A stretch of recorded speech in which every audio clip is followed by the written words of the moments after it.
السلام عليكم، ان شاء الله تكونوا كامل بخير وصحه جيده. نطلع لكم زهره فيديو جديد. اليوم جيت لكم وجبت لكم لي بابا بن هذاك الخبز اليابس اللي قاعد لكم من الاطراف، هذوك تاع اللي شوت اللي قاعد لكم تاع الخبز اللي تشروه من برا بلا ما تضيعوه ولا ارواحوا مع بعضنا. نوري لكم طريقه سهله كيفاش نديروه البنه روعه. كما تعرفوا لي بابا لابالكم كي نديروهم بلا شابلو احسن واحسن، يجوا بنانه لا تاع لافارين. انا جو بريفير نديروهم بهذوك لي شوت اللي قعدوا لنا منا ما كاش منزل ما يقعدوش فيها هكذا لي شوت اطراف تاع الخبز. نغتنموا الفرصه باش نروحوا ما نضيعوهمش، نروحوا نحمصوهم في المطبخ، نديروهم في سنيوه يتحمصوا ونروحوا نوجدوا معنا الميني لي بابا هكذا ما نكونوا ضيعنا والو. ان شاء الله اليوم تاع الفيديو يلقاكم بخير وصحه جيده. اول حاجه توحشناكم كامل، بارطاجيونا، ربي يحفظكم وما تنسوناش الدعم ديالكم. واكيد زهره ديما نحاول نجيب لكم حاجه مفيده بما انه رانا على شهر رمضان على الابواب، ان شاء الله ربي يجيبوا علينا فالصحه هنا. تجيبوا الخبز هكذا، شوفوا الاطراف اللي قاعدوا لكم كيما انايا حضرت بهم هادوما لي بابا. روحوا حمصوهم ومن بعد ارحيوهم في الميكسور ونبداو بسم الله على بركه الله. اول حاجه عندنا 3 حبات تاع البيض، عندنا 2 ملاعق من الفرينه، 4 ملاعق كبيره من لاشابلوغ اللي هذاك الخبز اللي كنا حمصناه ورحيناه، عندي هنايا 2 ملاعق من السكر، 2 ملاعق من زيت نباتي، ملعقه ممسوحه يعني ما تكونش معمره مليح تاع خميره فوريه، وعندنا مبشور البرتقال. وهذوما ليمون انا راح نديرهم في هذوك ليمون الصغار اللي راح نديروهم. نتوما كاين كبار كل واحد هذاك راجع لكم. نبداو بسم الله على بركه الله.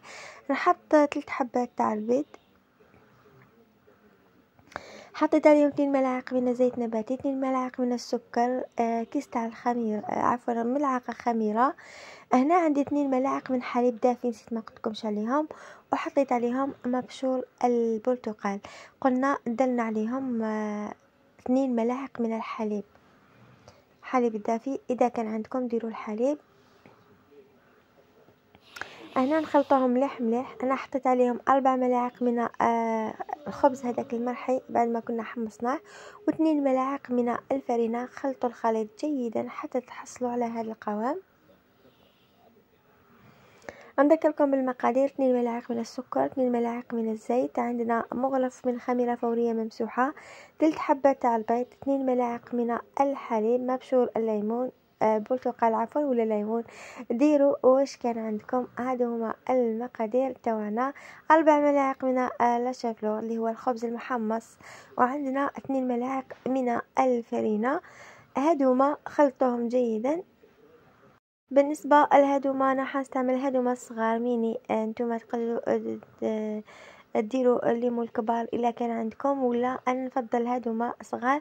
ديروا عليهم هكذا قليل من الزبده، راهم مسحه قليل من الزبده، وديروهم هكا غبروهم بالفرينه.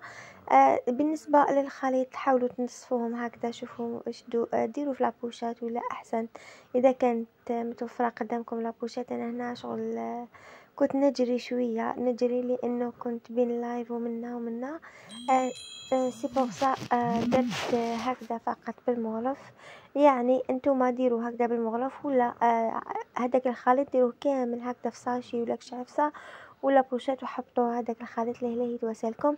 بالنسبه للشربات، راح نستعمل 4 كيسان من الماء يعادل معهم 2 كيسان من السكر، يغلي مده 4 ساعات.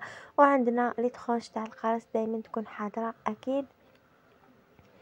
عاملين لي بابا تاعنا. شوفوا هنا كانت عندي الضوء تضرب في المطبخ، شغل بان لكم شغل حموريه ناقصه شويه، وهما يجوا شغل محمرين شويه، لكن الضوء انا ما طالهمش هذيك الصوره تاعهم. يعني راهم شوفوا هنايا دي فوا تشوفوهم تقولوا بالك ما همش حموره، لكن الضوء اللي كان يضرب في المطبخ كانت ديجا انا كنت انفاصل تاعها كان الضوء سي بور سا كان يبان لكم شويه هكذا. المهم حطهم في عفسه هكذا. كاين هذوك تاع لي جوطاب سبيسيال تاع لي بابا باش تحطوا فيهم وتشربوهم هكذا بالشربات. خلوهم يشربوا مليح مليح، عمروهم بخاصك نصفوهم يعني حتى الفوقه. ليسونسيال غموهم كامل بهذيك الشربات باش هكذا يجوكم مشربين على الداخل. يعني الطريقه تاعهم هنايا انا درت من هذوك الصغار، يعني سبورصات تشوفوهم هكذا حبات صغار. يعني الليمون هادوك تاعي هادوك صغيورين صغيورين. نتوما كاين كبار تحبوا ديروا حجم كبير، يعني هذاك راجع لكم. بالنسبه هنايا طلعت شويه كريم شانتيي، هذه تعرفوها، ديروا كاس تاع حليب ولا ماء بارد مع كاس تاع شانتيي، هذيك هي طلعوهم ونديروا منهم ديكوراسيون من الفوق. كيما شفتوا هنايا قعدت نطيب ونحط فيهم، كملت هذوك الحبات تاوعي كامل عملي كلهم. قلت لكم هنا تشوفوه الصوره يتبان لكم بخاص ماشي محمرين، لكن هما الضو هذاك بينهم هكذاك يعني نتوما حمروهم كيما شوفوا هذوك الاطراف لهم يبان الحبات اللي منيها ليسونسيال يكونوا طايبين. هذاك هو بالنسبه للحموريه انتم تتحكموا فيها، تحبوهم حموره بزافه ولا هما اصلا يجوا شويه بحموريه. المهم هنايا بعد ما شربتهم هندير لهم لي تخونش هكا تاع البنان يعني وندير لهم لاكريم. هنا التزيين راجع ليكم. بالنسبه للتزيين كل واحد يدير شي حاب طريقه تاع التزيين ديهم لاكريم، كل واحد واش يحب يدير لهم يعني لي فروي كاين اللي يزيدوا يدير لهم لي فروي، هذاك راجع ليكم. وكاين يدير لهم غير لاكريم هذيك من الفوق. هذا ما كان ليسونسيال حاجه بسيطه تقدروا تزينوهم. المهم هما راح يخرج لكم بزاف بنان تاع الخبز هذايا، يجوا بنان على تاع لافارين، يعني معروفين باللي تاع لا شابلور يمدوا بنا حاجه واحده اخرى. هذه هي انا كانوا عندي شي هكا مكسرات فاضلين درت بهم كيما كنت ندير لي كاتو، يعني عملت هكذا من الفوق شي بندق شي هكا قطعه صغيره تاع اكاجو ودرت عليهم شي بستاش هكا من الفوق. تزيين بسيط للغايه. هادو ما بالنسبه كيديروهم للمنزل، يعني التزيين يكون حاجه بسيطه جدا، حتى اني زينتهم هكذا بحاجه بسيطه جدا. تقدروا ديروا لي فروي من الفوق، كل واحد يدير على حساب المقدور ديالو وعلى حساب الحاجه اللي كانت متوفره. هذه هي الوصفه تاع اليوم اللي اخترتها لكم انايا، ان شاء الله تكون عجبتكم يا رب العالمين. تسيوها وتخلونا في لي كومونتير ديالكم، اي حاجه حبيتوها ولا تواصلوا معايا خلونا رايكم، واكيد هذا الشيء يساعدنا ويحفزنا. هذا هو الشكل النهائي ديالهم. قلت لكم تقدروا تعطوا لهم تحميره شويه زايده اذا حبيتوا، ولا هذه هي شوفوها لك هنا هذا هو الشكل النهائي تاعهم. ديروهم في هذوك لي مول تاع لي بابا هم كاينين متوفرين، انا كنت يعني درتهم ليا للمنزل سي بوغ سا شربتهم مليح، خليتهم حتى شربوا وحطيتهم هكذا في كيسات. ويعني الشكل ديالهم بلا ما نحكي لكم شوفوا شحال يجوا مشمخين من الداخل، يجوا روعه، يجوا خفاف بزاف. وحتى هذوك الشربات بتخرج تاع القراص لهم هذيك البنه.